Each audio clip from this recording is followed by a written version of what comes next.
Were you able to get the previous discussion, the one on muscle contraction? Yes po, Doc. Some of it. Okay. Until what part?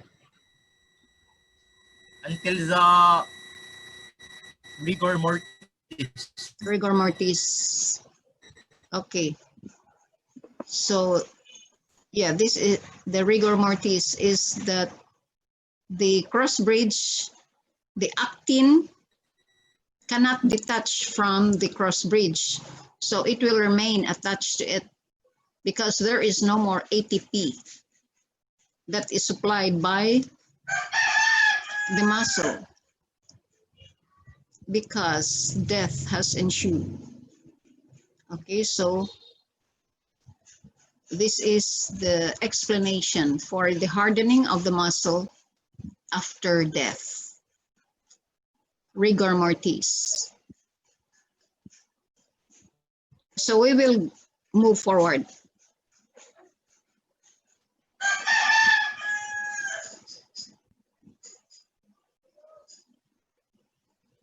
So where does calcium come from?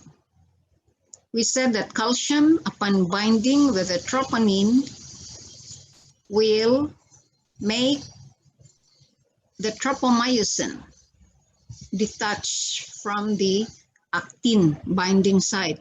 So the actin binding site will be exposed for it to be able to attach to the cross bridge. Where does calcium come from?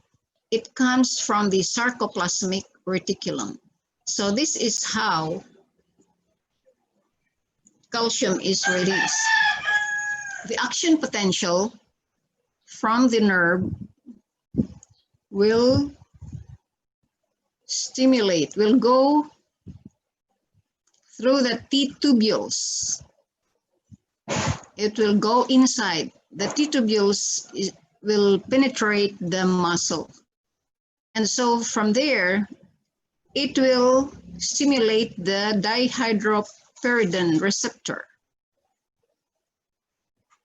And this DHP receptor will open, will attach to the ryanodine receptor and will open the calcium channel.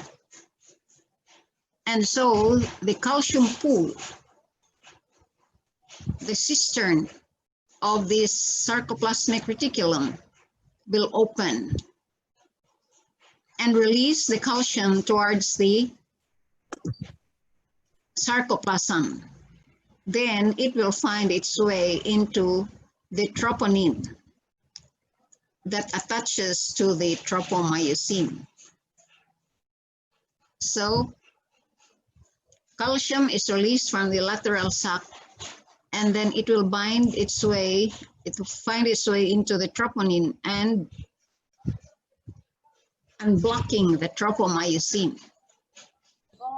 Once, choppy ako? Am I choppy? No, Doc. Okay. Unmute ka siguro, mute ka siguro siya kasi marinig ko yung mga conversation sa office.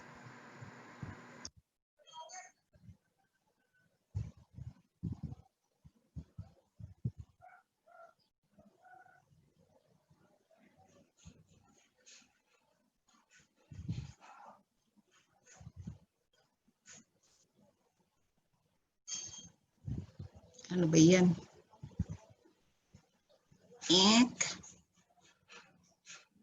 There. So,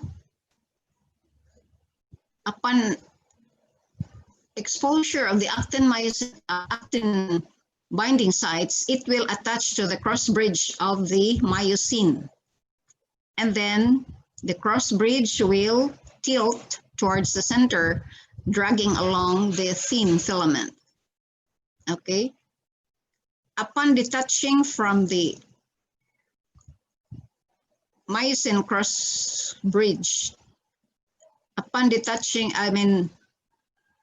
when it detaches, the actin, when it detaches from the cross bridge, it will spend ATP, an energy. So it can detach, and the cross bridge will go back to its original position and then attach again to another actin binding site and tilt again towards the center.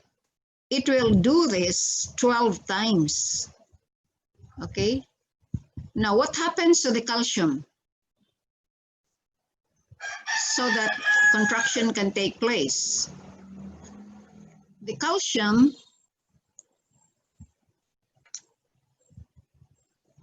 will be sequestered back to the lateral sac of the sarcoplasmic reticulum, taken up again, so that it is removed from the troponin by being taken up into the lateral sac of the sarcoplasmic reticulum. So the tropomyosin will be blocking again the binding sites of the actin. Okay, so relaxation occurs upon active reuptake of the calcium. That is how contraction takes place of the skeletal muscle.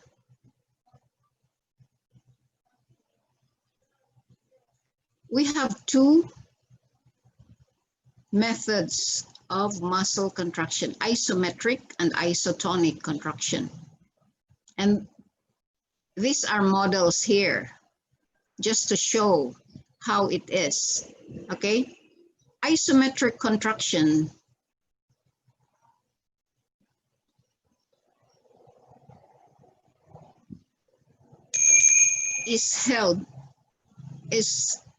isometric contraction is measured when the length is held constant.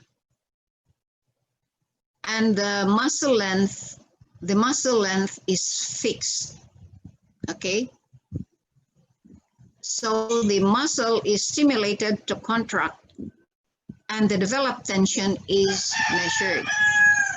There is no actual shortening of the muscle.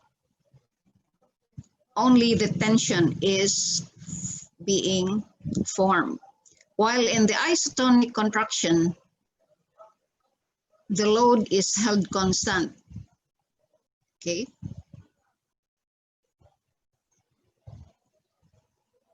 The load against which the muscle contracts, we call that the afterload. It is fixed and the muscle is stimulated to contract, and there is shortening, actual shortening of the muscle. Isometric and isotonic. Iso, when there is actual shortening, after iso it is a T, okay? Isotonic, when there is no actual shortening, only the pressure, the tension is being increased. It is isometric. Iso-M, isometric, isotonic. That means there is actual shortening. Okay, remember that.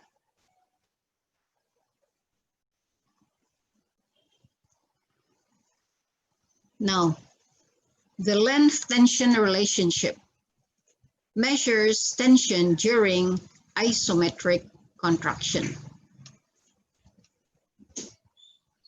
Passive tension is developed by stretching the muscle to different lengths. You'll just, stretch the muscles. So that is passive. Passive tension is developed when you just stretch the muscle. The total tension developed when muscle is stimulated to contract at different lengths is your total tension. Total tension is developed when the muscle is stimulated to contract at different lengths. So the difference between the total tension and passive tension is your active tension. Active tension is the active force developed from contraction of the muscle. It is explained by their cross-bridge cycle model. The active tension is proportional to the number of cross bridges formed. Tension is maximum when there is maximum overlap of the thick and thin filaments. If the muscle is stretched to greater lengths, the number of cross bridges is reduced because there is less overlap. For example, this is your tension. And this is your muscle length. So if muscle is stretched to greater lengths, the number of cross bridges is reduced because there is lesser overlap. So there is decreased force of contraction. But when the muscle length is also decreased, okay, here, muscle length is decreased. This is tension. The thin filaments will come closer together, okay? And so the tension is reduced. Whereas here, if you stretch it too far, the muscle is stretched, the number of cross bridges here will be reduced. Okay, so the cross bridges will be far apart already. It is not at its maximum length. Maximum length of cross bridge overlap. So the force of contraction is also reduced. Okay. So the ideal, when there is maximum overlap of the thick and thin filaments, not too short, not too long, okay? Just enough tension, active tension. Because when you say you're passive, you just stretch it with for any length.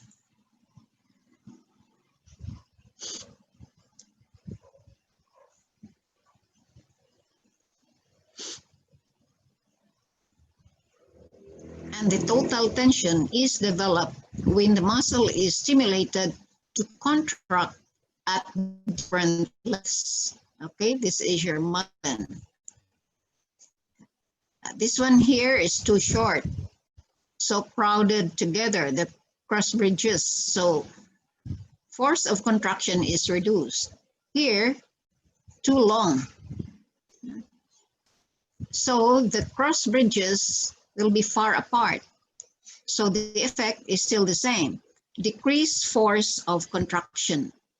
The ideal is when they are at its maximum length of cross bridge overlap.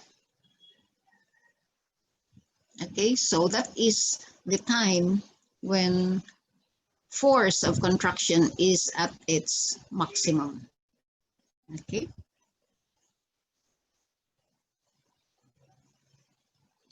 How about the velocity of shortening? How fast can muscle shorten or contract? It will depend on the afterload, the load, no? The force velocity relationship measures the velocity of shortening of isotonic contractions when the muscle is with different loads against which the muscle must contract.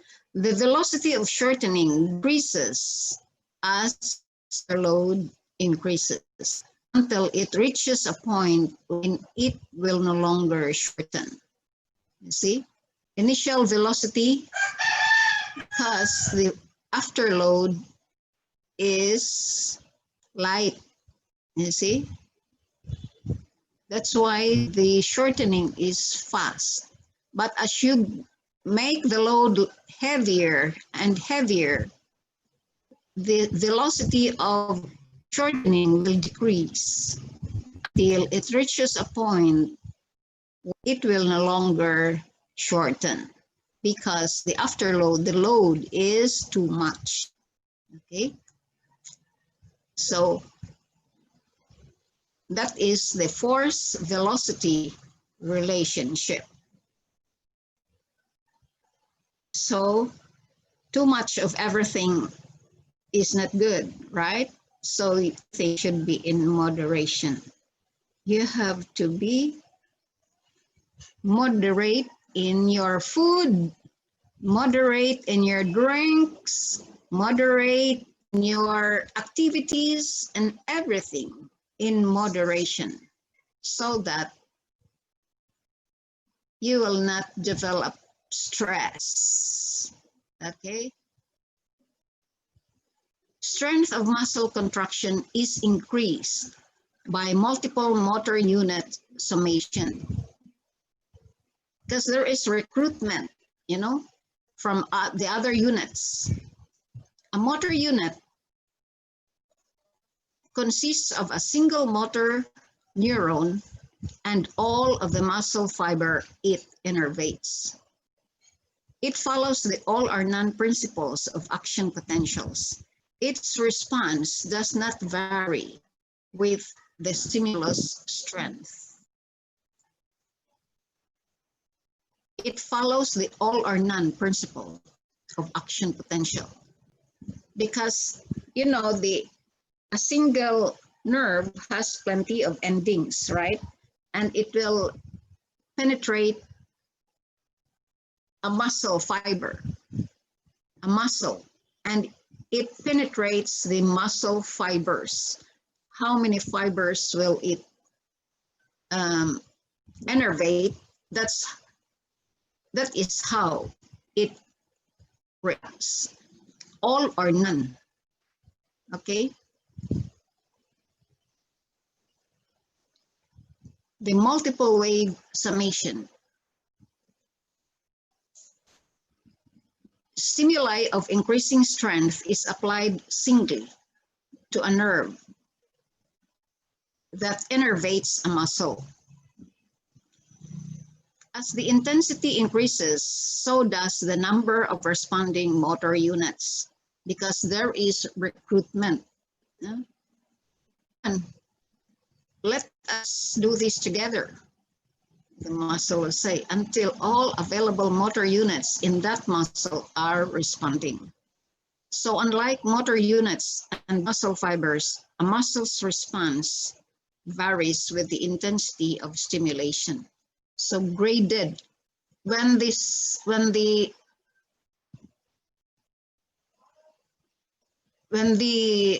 stimulus is sub-threshold, no motor unit response, see?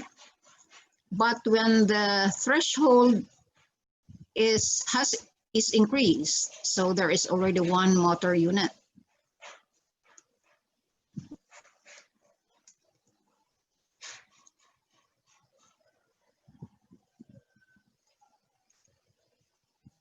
One motor unit. And then as you increase further the stimulus, there is recruitment. So increased number of motor units will respond. Until increasing stimulus strengths, there is maximal stimulus. All the motor units will respond. Okay. So it depends on the strength of the stimulus. Strength of muscle contraction is increased by multiple motor unit summation and also by multiple wave summation. A muscle twitch duration lasts much longer than the action potential. Contraction plus relaxation time. This is the duration, around 10 to 100 milliseconds. So this lasts longer than the action potential that produces it. Okay, the action potential will only last for 1 to 2 milliseconds, whereas the twitch that is produced lasts longer, 10 to 100 milliseconds. It is possible, therefore, to apply another stimulus before a muscle has completely relaxed. So with your multiple wave summation, it is the frequency of stimulation that is increased. By not allowing completion of a twitch, a contraction can be added to a previous contraction, producing a contraction. So this can be explained as an increase in calcium concentration around the myofilaments. So if you do not allow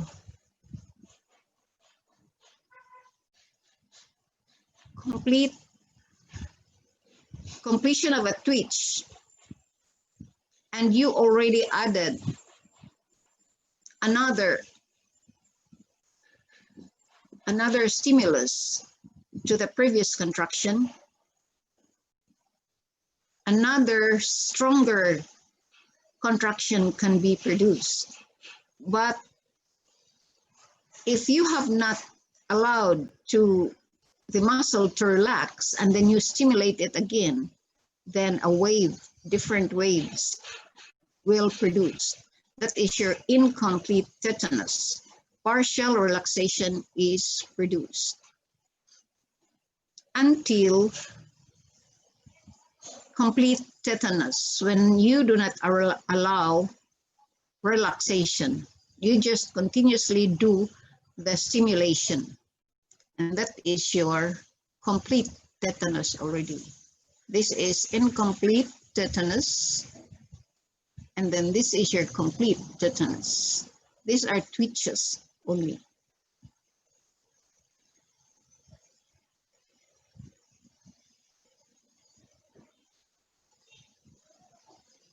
Energy sources during exercise. Now, during exercise, it involves your muscle, right? You have to use your muscle. Now, where do you get the energy? One is from creatine phosphate. Only one ATP is derived from your creatine phosphate. So, is there oxygen required here? There is no oxygen required. So, only one ATP per creatine phosphate. So, this will only last for up to 10 seconds. Another source is anaerobic respiration. So, glucose. Glucose will break down to 2-pyruvic acid and 2-lactic acid, then 2-lactic acid. The process is glycolysis. Anaerobic, so the ATP yield here is only 2. For every 1 glucose, only 2 ATP. So this will not last long, only up to around 3 minutes. Okay, but glucose derived from plus other sources when you eat breakfast. So you have fat, carbohydrate, and protein. So it is aerobic respiration this time. Glucose, fatty acids, amino acids, that is your source. And at this point, you require oxygen. The ATP yield is up to 38 per glucose molecule because it will go into the Krebs cycle, the citric acid cycle, okay? And this energy will last for hours. See now the importance of having proper breakfast like a king. So you'll have lots of energy that will last you throughout the entire morning. You will not be drowsy. Dili ka magduka. And so your focus is, you are very much focused on the lecture at hand. And this will sustain the energy up to lunchtime when you will feed again. Okay? So this is the importance of having breakfast like a king. Okay? So upon reaching the classroom, you're supposed to listen, right? Listening is important. It is a skill to be developed because the brain is bombarded with 80,000 thoughts per second.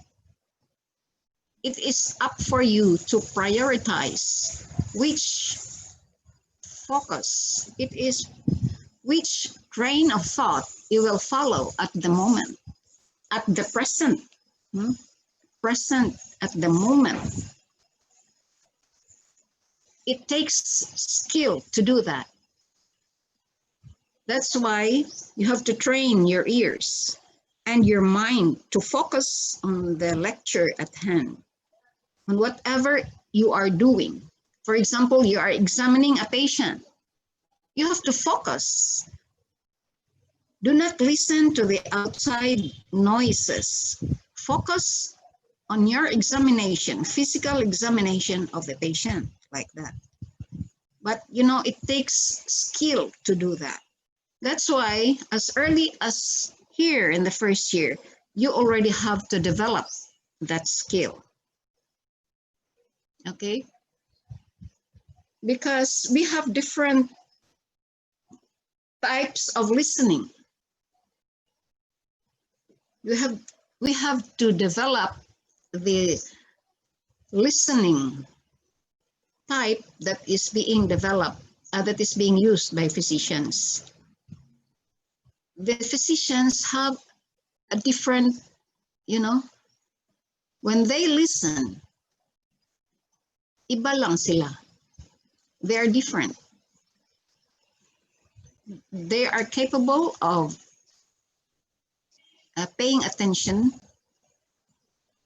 to other things aside from, in spite of being focused, for example, to examining the patient, the physician can still notice his surroundings, and that is a skill to be developed by you. Okay? And then another thing you have to develop is your clinical eye. It takes time to do that. You will develop your clinical eye in the clinics. But at this point in time, you should develop your listening skill. Okay? Listening skill. How you listen. And the activity of the brain depends on the agility of the body. So that means if you exercise, your brain, the agility, your brain activity will follow the agility of your body.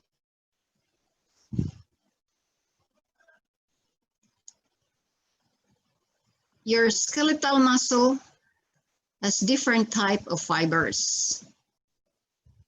You know, the physical therapy people are very acquainted with this. You have slow twitch fibers, slow twitch oxidative fibers, fast twitch oxidative glycolytic fibers, and fast twitch glycolytic fibers. So you have SO fibers, slow oxidative, FOG, fast oxidative glycolytic, and fast glycolytic, FG. SO, FOG, and FG. Characteristics of skeletal muscle fiber. Myosin ATPase activity slow, here fast. And in your glycolytic fibers, it's also fast. Where do you find these muscles? Generally in postural muscles, the slow oxidative fibers, slow twitch oxidative fibers.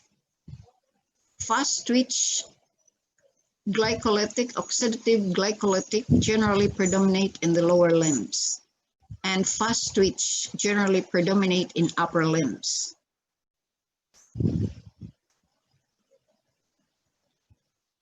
Fatigue resistance and metabolism, high aerobic capacity and low anaerobic capacity.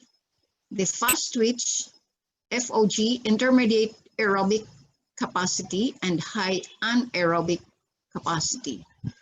FG, low aerobic capacity, highest anaerobic capacity. Fatigue resistance, SO high, FOG intermediate, FG low. Mitochondria, they have plenty. SO plenty, FOG and only few in your fast twitch. Capillaries many, only few, and FG fibers.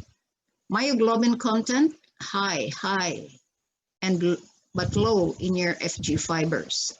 Glycogen content, your SO has low glycogen content. FOG and FG high glycogen concentration. So where is it located? Postural muscles. And your FOG predominate in the lower limbs, and your FG generally predominate in the upper limbs. Fast twitch, upper limbs, because you need that rapid movement. The functions of the SO, maintenance of posture and performance of endurance. Your FOG, endurance activities in endurance trained muscles. This play a role in athletes in their training. Your FG, rapid intense movements of short duration. That's why in your hand, you see, movement of the hands, short duration can be found there. That's why it generally predominates in the upper limbs. Other names, fiber type 1 fibers, slow fibers, red fibers, or the FOG is either type 2A fibers or fast fibers, fatigue resistant or red fibers. Why red? Because they have high myoglobin content. Type 2B fibers for your FG, fast fibers, fatigable. They are white fibers because they have low myoglobin content.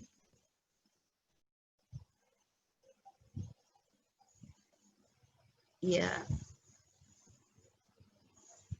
When you say muscle cramps, they're involuntary tetanic contraction of their skeletal muscle.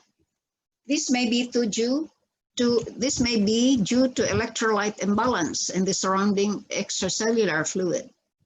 Just like if you are running fast without training.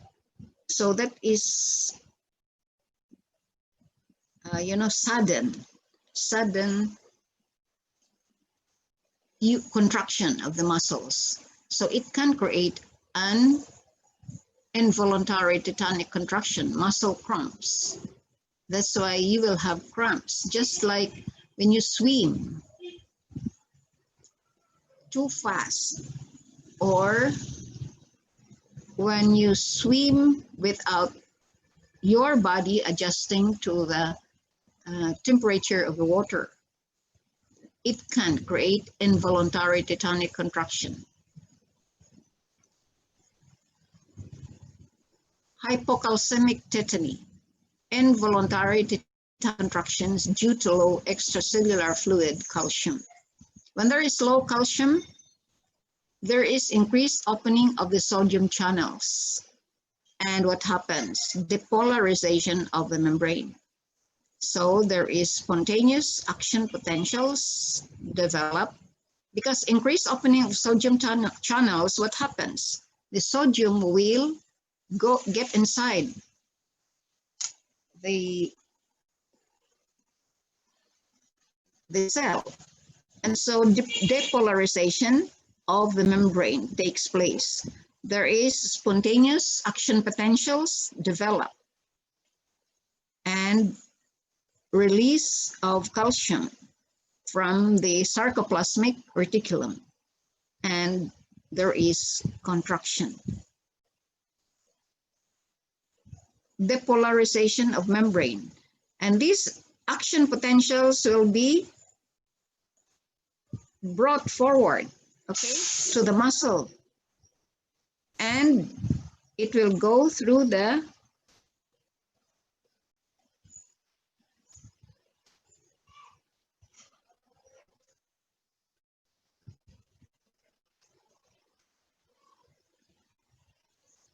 this one, T-tubules, and will release calcium.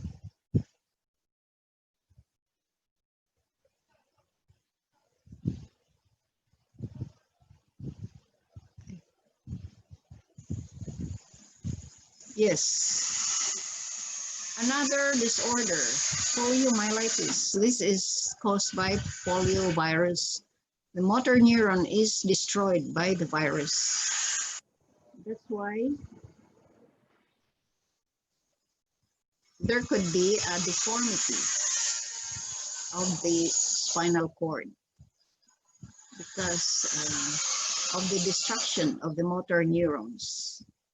Muscular dystrophy. This is genetic anomaly causing absence of dystrophin or presence of non-functional dystrophin in the muscles. So what happens here? There is no, the muscles are small and cannot function normally.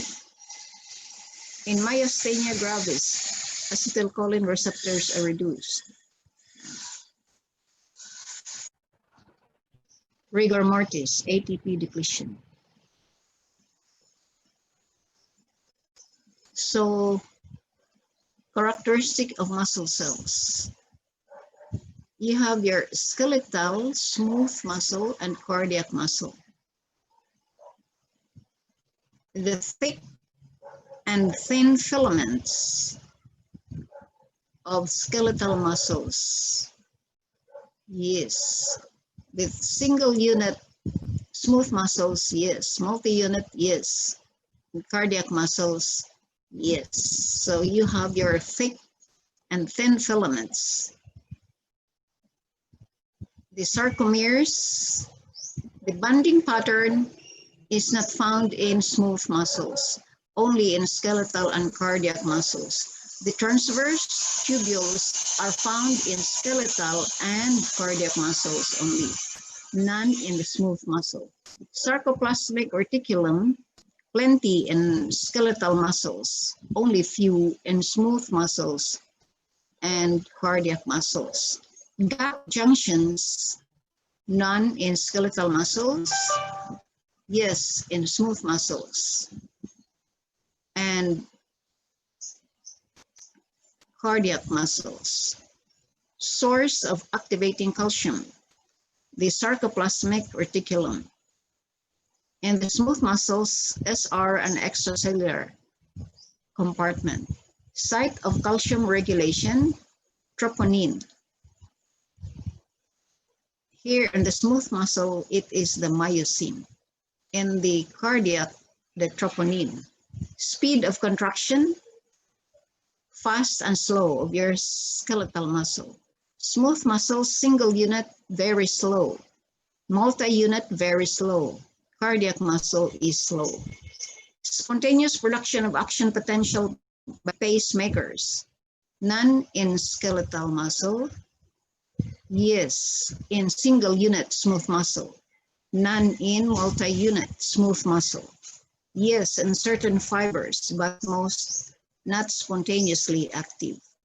The tone, low levels of maintained tension in the absence of external stimuli.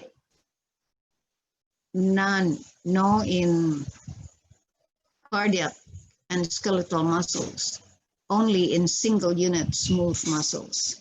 Effect of nerve stimulation, excitation, but in skeletal muscle, but in smooth and cardiac muscles, excitation or inhibition.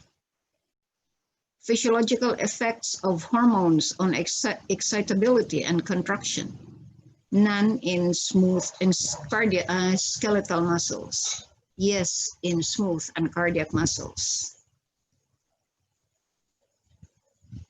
Stretch of cell produces contraction. No, in skeletal and cardiac muscle. We'll go to the smooth muscle. Has thick and thin filaments, not arranged in sarcomeres. Thus, they appear homogeneous, the smooth muscle. Types of smooth muscle, multi-unit smooth muscle, present in the iris, ciliary muscle of the lens, and vas deferens. Behave as separate motor units. Has little or no electrical coupling between cells. Is densely innervated, so contraction is controlled by neural innervation. Example, the autonomic nervous system.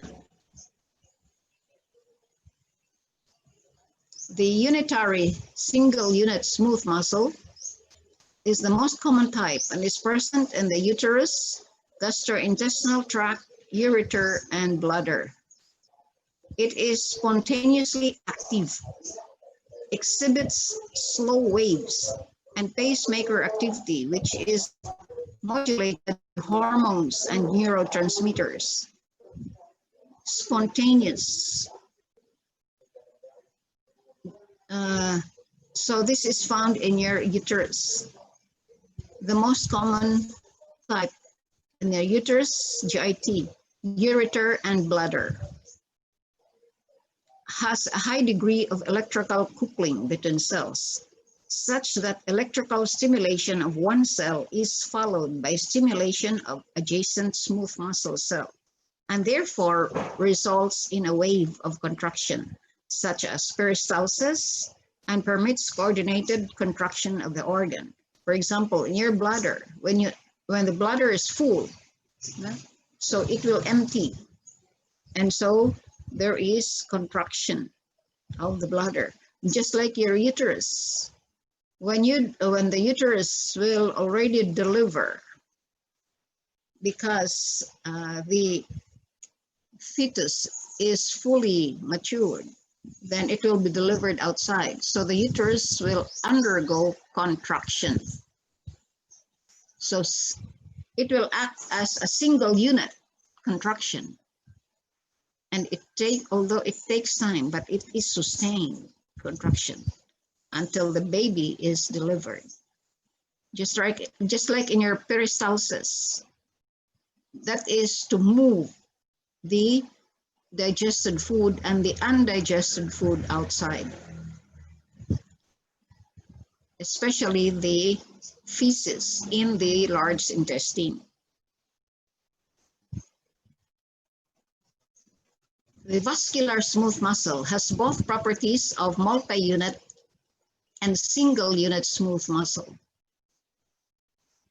What will maintain the integrity of the vascular smooth muscles? Your vitamin C. This in lecture in your biochemistry. Okay. Comparison of smooth muscle contraction and skeletal muscle contraction. Skeletal muscles contract and relax rapidly, while smooth muscle contraction is prolonged, tonic contraction, sometimes lasting for hours or even days. Slow cycling of the myosin cross bridges. Low energy requirement to sustain smooth muscle contraction. Slowness of onset of contraction and relaxation of the total smooth muscle tissue. That's why, you notice with these Chinese, they're not fond of drinking cold water. They drink warm or, if possible, hot water. Because their explanation to that is that the cold water will cause contraction of the stomach. And stomach, that is smooth muscle, okay, and the intestines. There is prolonged tonic contraction, sometimes lasting for hours. So by the time the food comes in, for example, you drink cold water before you eat, that is not a good habit, because your muscles is contracted by that time, and then you add food already, so it cannot digest properly the food, okay? Although it can be acted by the acid in the stomach, but the contraction, the grinding of the food is affected. And since the contraction is prolonged, so there is a delay in the digestion of the food. And then after eating, you again drink cold water. So instead of the muscle starting to relax, it will contract again, because the cold water will cause the muscles to contract. So what happens to your food that you ate? It will not be digested properly. So there is putrefaction instead. So what happens? If there is putrefaction, there is decay. So there is production of gas. And so do not be surprised if you have lots of flatus. Sometimes, if there is really decay, the flatus smells, okay? So that is important. You have to take note of that. You have to drink warm water. Better drink warm water than cold water. Because your body also is, What is the normal temperature? 37 degrees centigrade, Celsius, centigrade, whatever. And then if you drink cold water, the temperature of your body will be altered. Of course, there is cooling off, but that is temporary. The effect is that the muscles in the stomach will contract. Yun na nga. So if you drink room temperature water, that temperature is the same as your body, then the digestion is proper, fast, and there is complete digestion of the food. So you will be healthier if you practice that, make that as your habit. Then eventually you will notice that you will be more energetic, and the energy will last long, especially if you drink warm water upon waking up. For example, you drink, these Japanese, they are fond of drinking warm water also. And then you drink 1 glass of warm water upon waking up, or even 2. This will allow you to empty your intestines, your colon. So after a while, your colon will empty. And so you are ready for the day. Okay? You are ready for the day, for the next meal.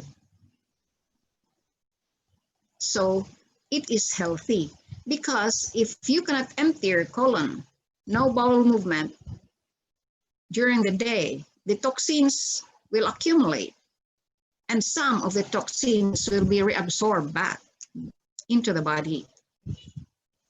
So it is not healthy, right? You'll become toxic.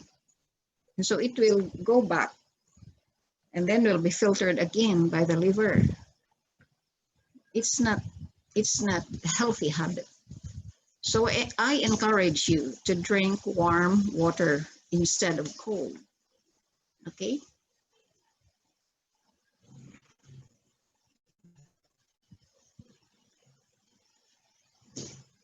Here is I have already given you this slides yesterday. The neuromuscular junction, the ending. Remember the action potential? The action potential that is produced in the nerve from the neuron, it will be propagated towards the nerve, and then it will reach the muscle. And then, the muscle, there are even pseudopods that will penetrate the muscles. So through the motor neuron, the action potential reaches the neuromuscular junction. Then when it reaches the neuromuscular junction, it stimulates calcium, right?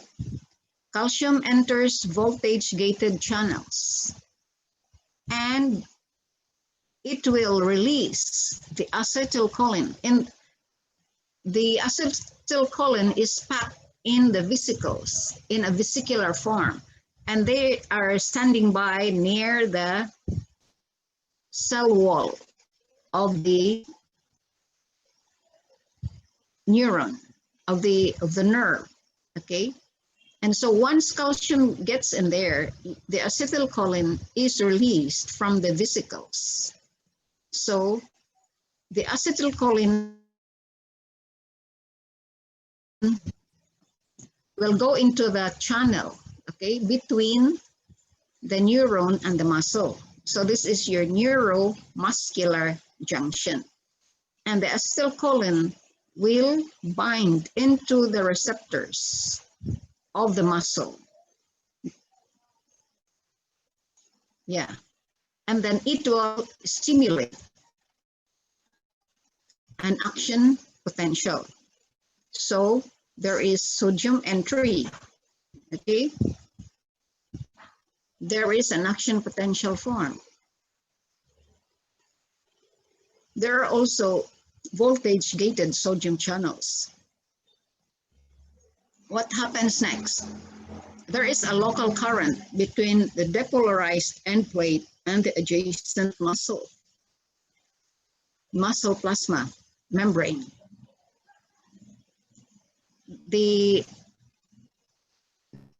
This one here is the end plate of the nerve, while here is the plasma membrane of the muscle, and this is your junction. And so after it has bound to the receptor, your acetylcholine is being acted upon by your acetylcholine esterase and being degraded. So the action is quite fast. So there is an action potential developed in the muscle, is initiated, and so it is being propagated. And so muscle contraction will take place. Okay? Now, what happens if there is reduction of your acetylcholine receptors? It cannot stimulate. This is the normal. Okay, this is your sarcolemma. And then this is the region where acetylcholine receptors are found. This is your synaptic cleft. This is an active zone. This your containing vesicles, containing your acetylcholine. And these are your junctional folds of the muscle. Okay.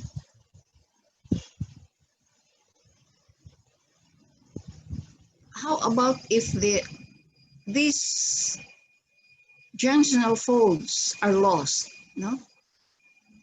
These are deep junctional folds, right?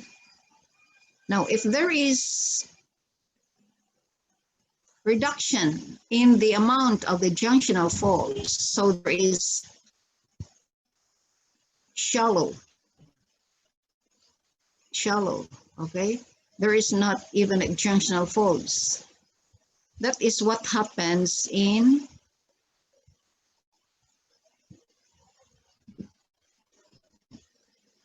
your myasthenia gravis.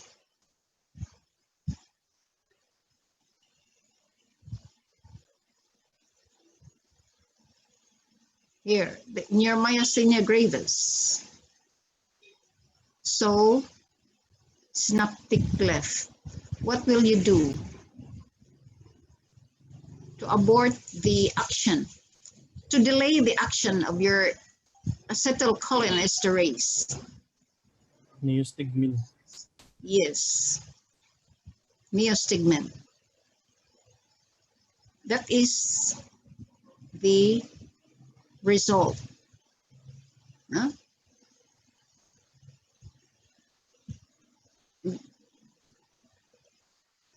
Just like in your ptosis, this is localized paralysis.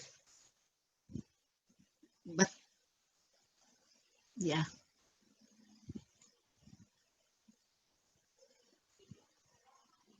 Yeah, this neostigmin, acetylcholine esterase inhibitor.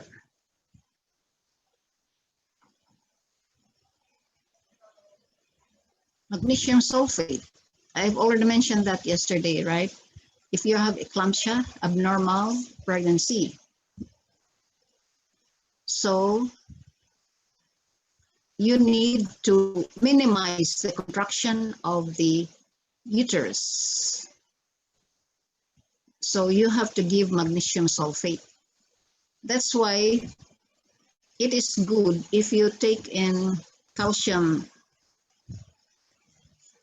supplements to have calcium with magnesium, to take calcium with magnesium, because calcium inhibits, while magnesium encourages muscle contraction. So the result is neutral. Wrinkles in the beauty salon. This was very popular before, but nowadays this is not as popular as, because there is already the advent of the stem cell oral form, not the injectable form, and so many are advocating the stem cell oral form because the injectable is too expensive. It costs millions, whereas the oral form in capsule, many can afford. And there is the regenerative action of your stem cell. Dantrolene inhibits release of calcium from the sarcoplasmic reticulum. This is the one that is used in spastic palsy. And your adjunct to anesthesia, your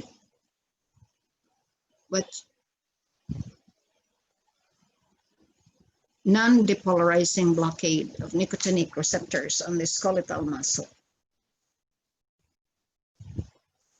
Your succinylcholine reduces a persistent depolarization of your nicotinic receptors. So they are adjunct to anesthesia. What else? No more. No more na. We're done.